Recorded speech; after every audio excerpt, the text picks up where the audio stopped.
আসসালামু আলাইকুম। রাফসান্দা ছোট ভাই বাইশতে মারে গাড়ি গিফট করছে, খেলা শেষ। বাইশতে এখন শেষ, খুব ইমোশনাল হয়ে গেছে। 2016 সালে ঋণ নিছিল 2 কোটি টাকা। এই ঋণ লস খাওয়ার পরেও 3 কোটি টাকা হয়ে গেছে গা। এখন ভাইসতে পড়ে গেছে বিপদে, তো আইসা সোশ্যাল মিডিয়ায় চিল্লাপাল্লা করতেছে যে এতদিন পরে। হ্যাঁ, তো আমিও চিন্তা করে দেখলাম যে ওই ওডি গাড়ি নাই কি ওটি গাড়ি, আমি তো গাড়িটার নাম টাম জানি না, আমার গাড়িও নাই, আছে ভাঙ্গা একটা বাইক। তো গাড়ির দাম নাকি 2 কোটি টাকার আশেপাশেও নাই। হলুদ সাংবাদিক নিউজ করছে 2 কোটি টাকা দিয়ে গাড়ি দিচ্ছে। দেওয়ার পরে এখন ওই যে 16 সালের ঋণ এতদিন পরে এসে এটা ভাষণ দিছে আর কি। ওই যে কিছু লোকায়িত রোগ আছে না, অনেক দিন পরে ভাষণ দেয়, ঠিক এই অবস্থা। তো এখন ভাইসতে তো মোটামুটি বিপদে পড়ার পরে এখন ভাইসতে চিল্লাপাল্লা করতেছে। অনেকে বলতেছে ভাই একটু কথা টথা বলেন। তো আমি আবার কি কথা বলবো? 2 কোটি টাকার ঋণ লস হওয়ার পরেও 3 কোটি টাকা হয়ে গেল গা, এখানে কথা বলার কিছু আছে আর?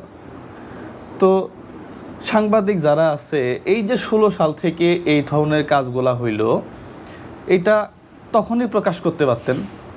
বাংলাদেশে ঋণ খেলাপি করে না এই ধরনের লোকই তো খুব কম আছে। ঋণ খেলাপি, এরপরে দেশের বাহিরে ঋণ ব্যাংক নিয়ে চলে যাইতেছে, তো এগুলা তো হয় আসলে।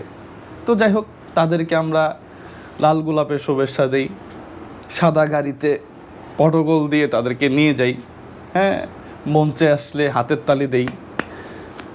রাফসানটা ছোট ভাই সম্পর্কে যদি আমি একটু বলি, এই ভাইস্তা এমন একটা মাল, এটা যদি জঙ্গলেও ছেড়ে দেন, এই জঙ্গল থেকে গেইন করে এরপরে বের হয়ে আসবে। তো তার কাছে এই 2-3 কোটি টাকা এটা কোনো টাকা না। তবে এই যে নিউজটা দেখেন, সে কিন্তু কোনো ফানি ভিডিও বানায় না, সমাজে মানুষকে খারাপ কোনো মেসেজ দেয় না। অ্যাজ এ ফুড ব্লগার হিসাবে দেশের বাহিরে বিভিন্ন জায়গাতে সে যাওয়া আসা করে। তো বাইসতে কিন্তু মারাত্মক ট্যালেন্ট একটা মানুষ। তো তার সম্মান নিয়ে তার বাবার ঋণ এটা তার সাথে অ্যাড করে আমার মনে হয় না যে বিষয়টা খুব বেশি যৌক্তিক হয়েছে। আমার বাবা যদি কোনো অন্যায় করে থাকে, সেটার দায়ভার আমি কেন ভোগ করব? পাশাপাশি আমার যে দায়িত্ব নাই সেটা না। এটা যদি 2-4-5 লাখ টাকা হইতো, তাহলে হয়তো রাফসানদা ছোট ভাই এটা শেষ করে দিত। এটার পরিমাণ 2 থেকে হয়ে গেছে 3। কোর্টের একটা ঝামেলা চলতেছে, ও দিবে না সেটাও কিন্তু বলে নাই। তো কোর্ট যেটা রায় দেয়, এরপরে না চিন্তা করা যাবে যে আসলেই সে দিল কি দিল না, দেশের বাইরে পালাই গেল বা এই সেই, এটা আমরা বলতে পারতাম। কিন্তু আমরা অতি উৎসাহী বাঙালি।